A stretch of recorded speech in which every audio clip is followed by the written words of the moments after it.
Yip. Anak naman namin. Hi, Kuya Josh. Hi, Kuya Da.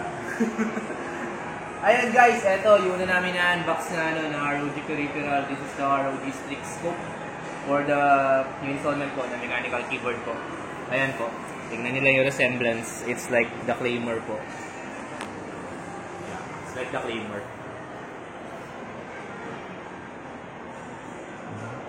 Ayan po siya. And then, yes, this is an MX Cherokee po na mechanical keyboard. Ang kanya pong keycaps is RGB blue. So, tahimik lang po to. Kung gusto nyo na maingay, siyempre yung red. Napakaingay po na. Or kung gusto nyo mas tactile yung MX Cherokees na brown. Then, yun, unbox po namin to. Then, later po, gagamitin namin yung ito, dun sa unit namin. Para, pambayad ba ako nito? Magkano to? Ilang price? 7,000. 7,000, sir? Ay, 7,000 ba yan? Scope. 7,000 pesos. 7,000, kaya dapat panoorin yung video namin para pambayad na 7,000 pesos. Ayan po.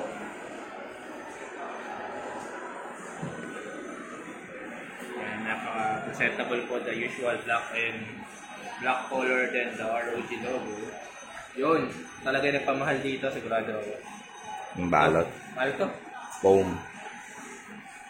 Parang nakakaloko. Pagkatapos yung meron pa ulit. So, yun, secured po talaga siya. Oh, so, tingnan natin yung mga nasa loob. So, ayun siya. The keyboard itself is here. Doon muna tayo sa mga accessories inside. Kasi meron siya. Doon yung you have your ROG sticker. Then, I guess this is the manual with the pictographic representation ng mga stops niya. And then, ayun, meron siyang, replaceable pickups. Ayan po. Silver na pwede na replace. The WSAD. Kung talagang keyboard warrior ka.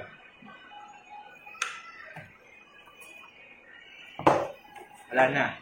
So, hindi ko buboxingin to. Kagaya ng ginagawa niya kung dinadaganan niya yung Siyempre, dito na po tayo na.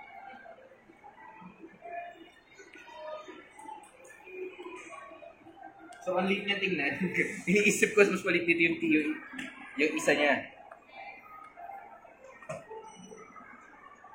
So, ayan po.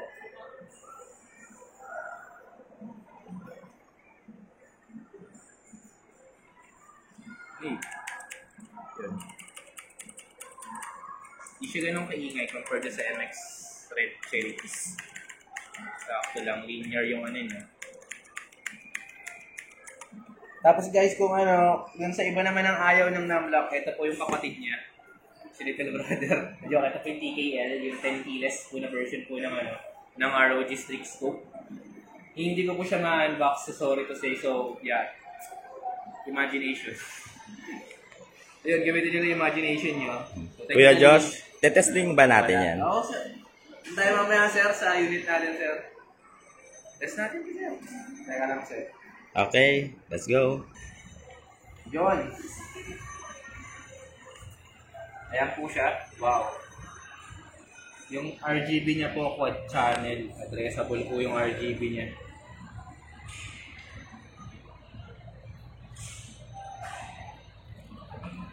Okay, then check tayo kung meron siya mga function po.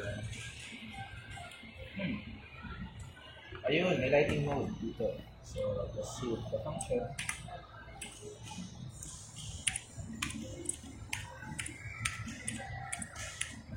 Wow. Each key. Nagbabago sir yung niya, yung lighting niya, yung mode, kung saan prefer mo. So you have this one. So, ano functions siya? Functions sir, tapos yung arrow keys. Then kung gusto niyo pang ayan, mataasan yung ilaw niya. Or babaan. Ayan. Napaka-responsive niya po. Hanap tayo ng iba. So, ayun.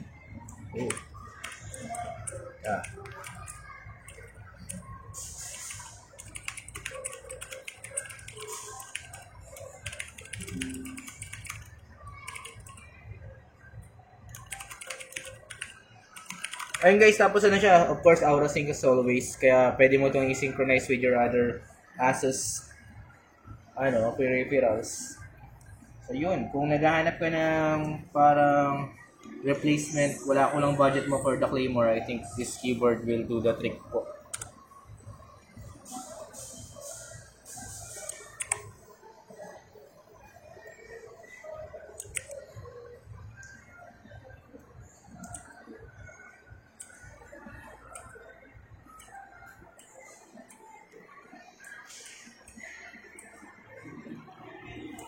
Cool.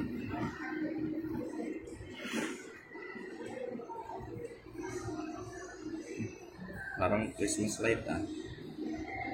Parang yung sa fountain, ano? Pag ano. So kung magpapasko na, pwede. Anong ginamit mong function? Answer function, tapos dito ako sa may right arrow key, nag-check na mga ano nyo. Ngayon, yung isang ko nakita Left and right. Yung arrow up and down, brightness. Answer brightness of the for the light.